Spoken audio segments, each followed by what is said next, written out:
રાજકોટ જિલ્લાના વિછિયામાં મોઢુકા ગામે આવેલી ઓમ સત્ય સાંઈ સ્કૂલ છેલ્લા 3 વર્ષથી બંધ હોવા છતાં 32 વિદ્યાર્થીઓના અભ્યાસનો મામલો સામે આવ્યો હતો. મોઢુકાની ઓમ સત્ય સાંઈ સ્કૂલ છેલ્લા 3 વર્ષથી બંધ હાલતમાં છે. વિછિયાના ભાજપના પૂર્વ મહામંત્રી ભૂપત કેરાડિયા દ્વારા ડીઈઓને ઈમેલથી લેખિત ફરિયાદ કરવામાં આવી હતી.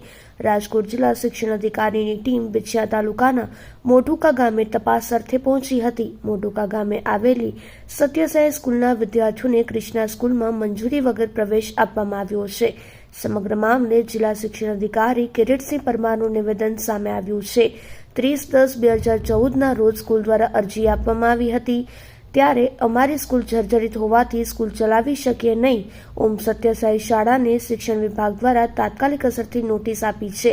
ગાંધીનગર માધ્યમિક અને ઉચ્ચતર માધ્યમિક વિભાગને પણ આ બાબતની જાણ કરાઈ છે. આરટીઈના નિયમ મુજબ આવતા દિવસોમાં સ્કૂલ બંધ કરવાનો આદેશ અને દંડ પણ કરવામાં આવશે.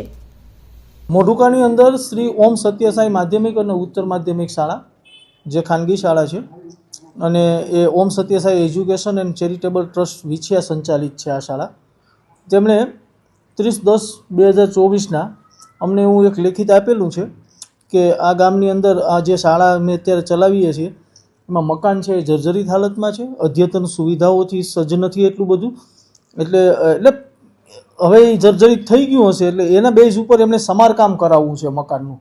એટલે સમારકામ કરાવવા માટે એમણે નવા પ્રવેશ આપવાના બંધ કરી દીધા બાળકોના, જે છેલ્લા 3 વર્ષથી એમણે પ્રવેશ આપવાના બંધ કરી દીધેલા હતા.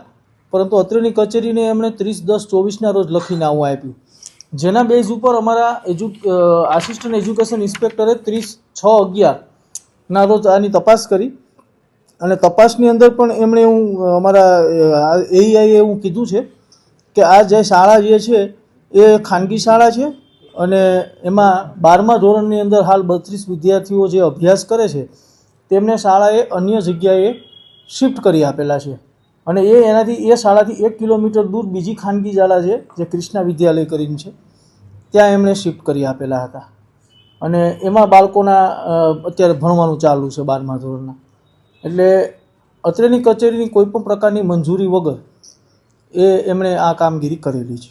આરટીઈના નિયમના ભંગને અનુસાર આમ જોવા જઈએ તો અમે તાત્કાલિક અસરથી આ શાળાને કારણદર્શક નોટિસ આપેલી છે કે તમે જે બાળકોનો પ્રવેશ છે એ અન્ય જગ્યાએ તમે બેસાડી દીધા બાળકોને બીજી શાળામાં, જે આ કચેરીની કોઈ પણ પ્રકારની મંજૂરી વગર કરેલું છે.